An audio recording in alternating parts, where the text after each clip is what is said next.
Olá, pessoal.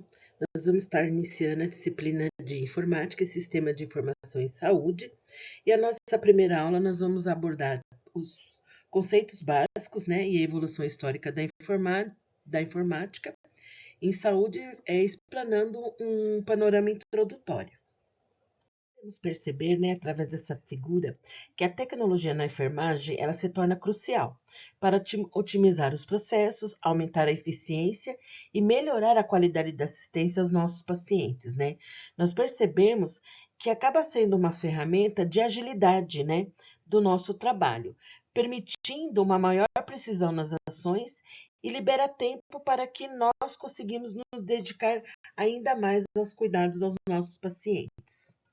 E o que é a informática em saúde, né? Nós temos como definição a aplicação da ciência da computação, tecnologias de informação e sistemas digitais para apoiar a prática, pesquisa, ensino e gestão em saúde. Então, ou seja, tudo que nós utilizamos na era da tecnologia em prol da nossa assistência é definido como a informática em saúde.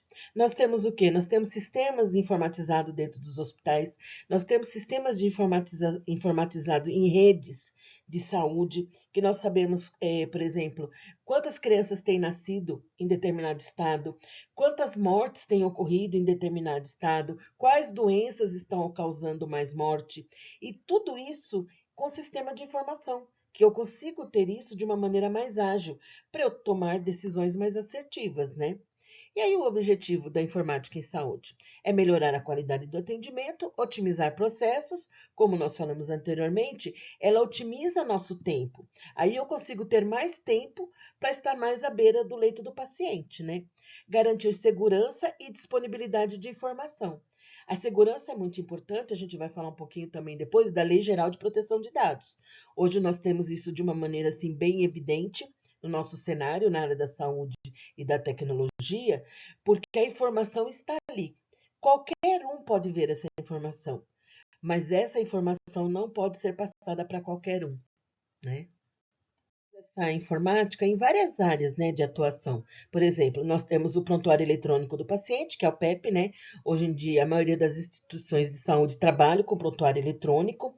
Sistema de informação hospitalar, que as unidades se interligam, por exemplo, a farmácia consegue se interligar com as unidades de internação, almoxerifado com as unidades de internação, centro cirúrgico, entre outros, lavanderia, e todos os sistemas se interligam, né? A telemedicina e telesaúde, né? Que é o atendimento muitas vezes do paciente de maneira online. Você acaba tendo também, nós temos também agora hoje em dia a teleenfermagem, ainda está iniciando, mas alguns hospitais já trabalham com a teleenfermagem também, que é o cuidado ao paciente, né? Sistema de apoio à decisão clínica, isso é muito importante, porque à medida que os profissionais da área da saúde, seja o médico, seja o enfermeiro, farmacêutico, nutricionista, consegue ver o prontuário do paciente de maneira eletrônica, ele consegue agilizar as suas decisões, né? E nós temos também aí a saúde móvel, né, que é o mHealth, que você tem a partir do seu celular, você consegue se conectar a várias questões dentro da instituição de saúde. Pode ser a unidade básica, pode ser um hospital, a atenção terciária, pode ser as unidades de pronto atendimento. Então, você consegue ter alguns aplicativos que você consegue interligar informações através do seu celular. É importante a gente descrever essa linha do tempo, né? Como que isso veio ocorrendo? Ó, nos anos de 1950 a 1960, surgiram os primeiros computadores em hospitais e relacionado à gestão administrativa. Então, eu fico pensando, né, do tempo que eu trabalhei no Santa Marcelina, foram 33 anos. Na época que foi implantado o sistema MV, que era o sistema de informação intra-hospitalar, para nós atendermos o paciente, registrarmos a nossa assistência de enfermagem, ninguém sabia mexer em computador. Foi na época que tinha um modelo chamado 486, um computador bem antigo, né?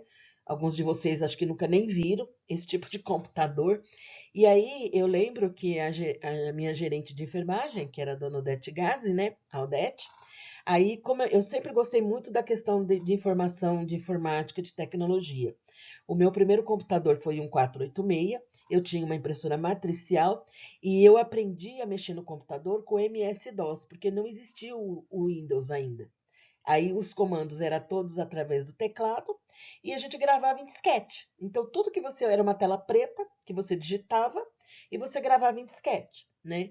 E aí com isso, como eu implantei a primeira prescrição de enfermagem digitada no computador dentro da unidade de transplante, dentro do Santa Marcelina, né?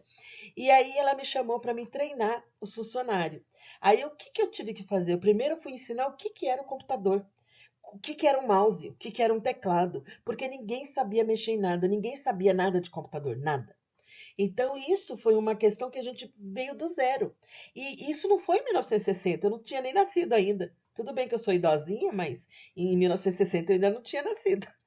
Isso aconteceu na década de 90, para vocês verem. Então, olha como que a gente ainda, pensando numa questão de uma linha do tempo, se isso já surgiu na década de 50, 60, para nós aqui no Brasil, isso aconteceu na década de 90.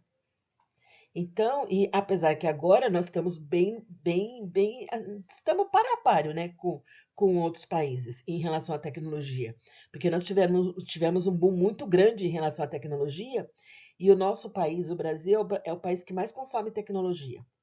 Então, é o país que consome mais internet, então nós tivemos um crescimento muito grande. Então, nós tivemos aí na década de 70, 80, sistema de laboratório e registro eletrônico iniciais. E aí, na década de 90, né, prontuários eletrônicos integrados e internet na saúde. Então, foi na década de 90 que nós começamos a ter o sistema MV, mas bem incipiente mesmo, né? A gente estava tentando ensinar as pessoas a mexer no mouse e era tão difícil. Naquela época ainda tinha atendente de enfermagem no hospital. Ainda existia essa categoria. Depois que o Corém retirou o atendente, deixou só auxiliar e técnicos de enfermagem, né? Mas ainda existia essa categoria que a maioria, quando para fazer o atendente de enfermagem, precisava só do ensino fundamental. Na verdade, o ensino primário daquela época, né? Do primeiro ao quarto ano primário. E o auxiliar de enfermagem era o ensino fundamental, que era o ginasial da época, que era do quarto ao oitavo ano. E depois, para ser técnico de enfermagem, precisaria ter o curso além do ensino médio, né? Hoje em dia, isso mudou, as características foram mudando, né? Para você ser, hoje em dia o curso é auxiliar técnico de enfermagem. Eu acho que ao longo do tempo ainda não foi retirada a categoria de auxiliar técnico, porque é uma mão de obra muito grande ainda no nosso país. Mas em muitos outros países não existe essa categoria, só existe o enfermeiro, né? Aí nos anos 2000 veio surgindo aí a telemedicina, a interporalidade, que você consegue ter, por exemplo, você consegue se conectar em qualquer tempo com as pessoas, né? E aí nós vamos falando aí da segurança da informação. Hoje em dia isso está muito mais acirrado, está muito presente com a Lei Geral de Proteção de Dados, né? A década, né, do anos de 2010, 2020, vem surgindo aí a Big Data, inteligência artificial, que está bem agora acirrada, tem pessoas utilizando até a inteligência artificial para o mal, né? Em vez de utilizar, porque ela é muito importante, ela auxilia muito. Eu sou muito fã da inteligência artificial e eu uso bastante. Eu tenho vários aplicativos de inteligência artificial, eu fico lidando com eles, né? E nós temos aí a internet das coisas, que é a IoT, né? Que é chamado. O que é a internet das coisas? É onde liga tudo a tudo. Tudo a todos, né? Você tem casa inteligente, você tem o carro inteligente. Nos Estados Unidos já tem carro que funciona sem motorista. Isso é a internet das coisas, que tudo se conecta. Conceituando, né, esses principais avanços para a gente poder entender melhor, né? Quando a gente fala da interoperabilidade de sistemas, né? Nós estamos falando da capacidade de diferentes sistemas de tecnologia se comunicarem e trocarem informações de forma eficiente, sem a necessidade de intervenção manual significativa. Então, vamos pensar assim: eu me conecto com a internet aqui, lá de Santa Catarina, por exemplo. E não tem ninguém. Eu mando uma mensagem, eu mando um e-mail e não tem ninguém operacionalizando aquilo.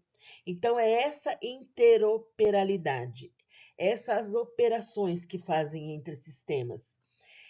Por exemplo, eu quero fazer um Pix. Um exemplo fácil do Pix. Eu não tenho ninguém nenhum ser humano atuando nesse mecanismo da transferência de um Pix, e sim sistemas de comunicação, tecnologia da informação. Eu tenho uso de IA para diagnóstico e predição, né? Ou seja, é o campo da ciência da comunicação, que se dedica a criar sistemas capazes de realizar tarefas que normalmente exigem inteligência humana. Porque o que você vai fazer? Quando você vai utilizar uma inteligência artificial, ela começa a se moldar às suas perguntas.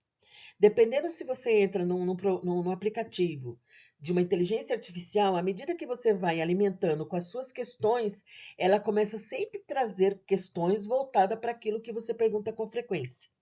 Isso que acaba acontecendo. Aí nós temos o armazenamento em nuvem, né? É um serviço que permite armazenar dados em servidores remotos, acessíveis pela internet, em vez de dispositivos locais, como discos rígidos. Quais são? Pendrive, HD externo, o próprio HD do computador. Hoje em dia, a maioria das pessoas tem backup na nuvem, porque os computadores, antigamente, o que acontecia? Existia muita questão de vírus nos computadores, hoje em dia tem ainda, agora até em aplicativo, até no celular, aliás, aplicativo até no celular, né? Dependendo da situação, você acaba tendo mais vírus no sistema operacional Android, porque é o que é mais consumido do que o iOS. Porque os celulares que utilizam o iOS são os celulares da Apple, que são os iPhone, que são um pouco mais caros. Então você tem a grande maioria das pessoas utilizando o Android. E aí, ou seja, à medida que tem mais pessoas utilizando um determinado sistema, é onde pode ter mais fragilidade de vírus. É isso que acaba acontecendo. Então, nós temos o que nessa questão? À medida que isso foi sendo desenvolvido, as pessoas começaram a perceber que não dava para deixar seus dados só em um local, ou só num pendrive, ou só num HD externo, ou só na memória do celular ou do computador, e sim começou a deixar gravado na nuvem, né? Ou seja, segurança da informação. Aplicativos de monitoramento remoto, ou tem software, programas que permitem supervisionar e controlar dispositivos à distância, né? Geralmente através da internet. Aí nós temos as câmeras, né? Que através dos IP elas controlam. Você compra essas câmeras que está em torno aí dos R$ 200, mais ou menos, tranquilinho, você coloca ela só na tomada, configura ela na internet, depois do seu celular você vê uma imagem excelente. Antigamente, as câmeras de monitoramento, ainda tem, na verdade, né? Eram através de memórias, de DVDs, que você fazia o monitoramento e fazia a gravação. Ainda existe esse tipo de monitoramento, mas hoje em dia está mais comum utilizar a rede wireless, né? Para poder fazer monitoramento. Adoção, aí nós temos aí também a adoção de padrões como HL7 e o FIR, né? O que são esses padrões, né? São trocas eletrônicas de informação. E geralmente são voltados para a área da saúde, são específicos da área da saúde. Tanto o HL7 como o FIR é voltado para a área da saúde. E eles representam diferentes abordagens, né? O HL7, que é Health Level 7, é uma organização que desenvolve padrões para sistemas de saúde. Enquanto a FHIR, que é Fast Healthcare Interpolator Research, é um padrão específico desenvolvido pela HL7 para a troca de dados em saúde, usando interfaces de programação e de aplicações, as APIs, né? Então, o que significa isso? São os programas de computadores que se conversam. Então, para um paciente, ele tira o raio-x lá no setor do raio-x. Esse raio-x vai estar lá no sistema que o médico, o enfermeiro, pode avaliar. O nutricionista, o farmacêutico. Então, essas faces, são as interfaces de sistemas que é feito, né? E na área da saúde isso mudou muito. Hoje em dia as pessoas fazem exames pelo SUS, elas consultam os resultados tudo através da rede de informação. Ficou muito mais fácil, né? Muito mais simples. E quais são os benefícios, né, de toda essa situação, de todas essas informações, essa tecnologia na área da saúde, né? Nós temos maior rapidez no acesso às informações. Não falei dos exames, né? Você faz uma coleta de um exame. Antigamente levava 7, 8 dias para o exame ficar pronto. Depois você tinha que ir lá no laboratório, retirar lá o impresso. Hoje em dia, não. Você recebe uma senha, e isso pelo Sistema Único de Saúde. Os hospitais privados, a mesma coisa. Você recebe uma senha, você tem o seu exame no seu celular, né? Redução de erros pelos profissionais da saúde, porque dependendo da situação, você consegue perceber o erro, às vezes o sistema ele bloqueia, ele mostra para você, ó, aqui está errado. Isso aqui não dá certo. O próprio sistema ele te alerta das situações, né? Melhoria na coordenação do cuidado, porque eu tenho rapidez e eu consigo ficar mais à beira do leito do paciente, olhando para o meu paciente. Isso é muito importante, né? Apoio à tomada de decisão baseado em evidência. Eu tenho mais evidências em relação, porque a tecnologia me fornece isso. Através da tecnologia, você consegue fazer uns estudos hemodinâmicos mais assertivos. Você faz estudos endoscópicos mais assertivos, procedimentos endoscópicos mais assertivos. Você faz procedimentos que você está aqui no Brasil e de repente você está conectado com alguém do exterior te auxiliando nesse procedimento. Então, isso é apoio à tomada de decisão e baseado em evidências, né? Vamos falar também de desafios, né? Quais são os desafios de toda essa tecnologia, de toda essa informação? Segurança e privacidade dos dados, né? Antes nós só sabíamos dos dados se nós lêssemos no prontuário do paciente o que estava escrito. E às vezes não dava nem para ler direito, porque às vezes a letra era horrível, né?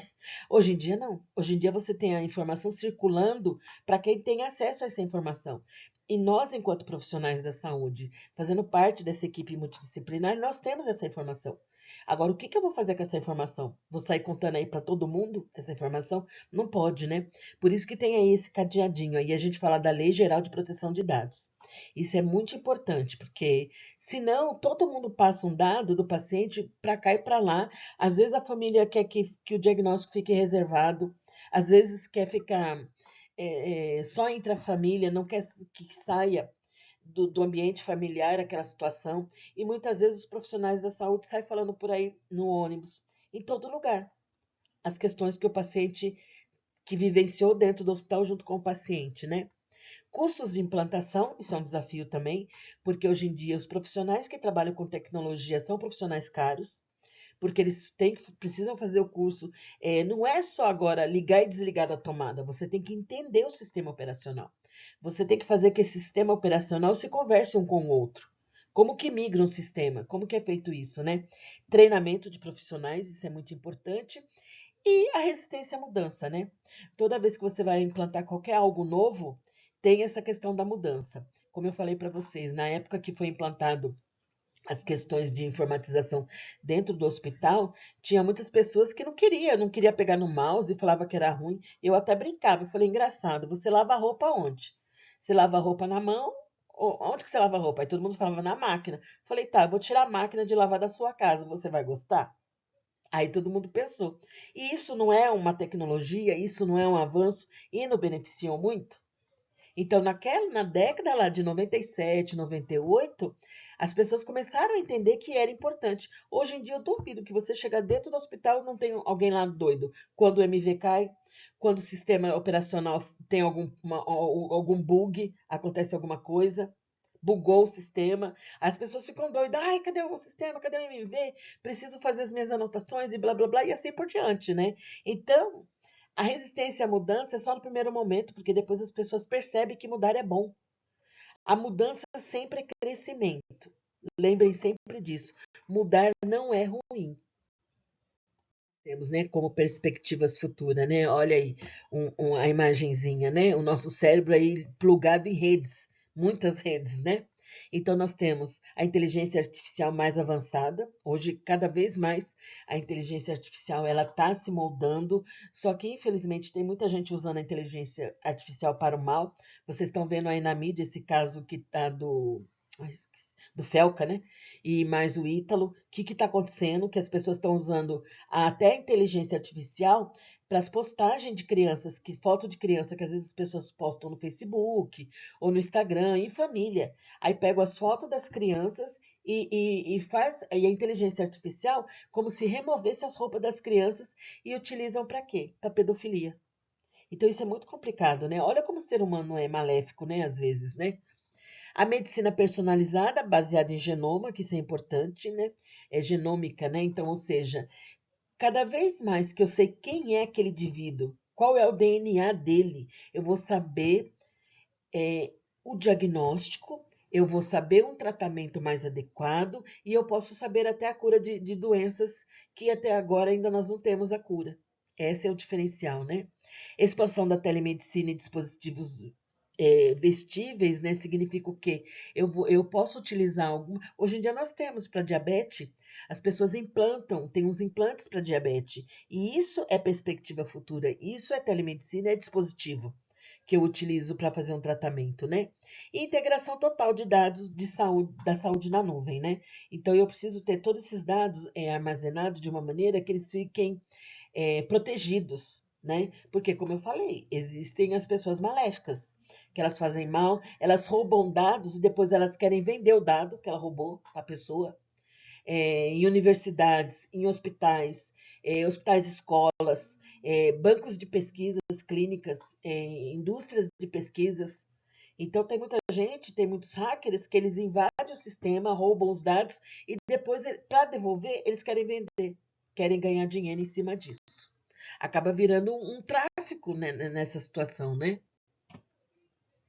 Parâmetro todo esse panorama introdutório que nós fizemos, o que nós temos como conclusão, né? Ó, a informática em saúde é fundamental para melhorar a eficiência, segurança e qualidade do atendimento. Ó. Nós estamos vendo aí a visão de uma enfermeira e ela já mexendo em um painel holográfico. É isso que vai acontecer.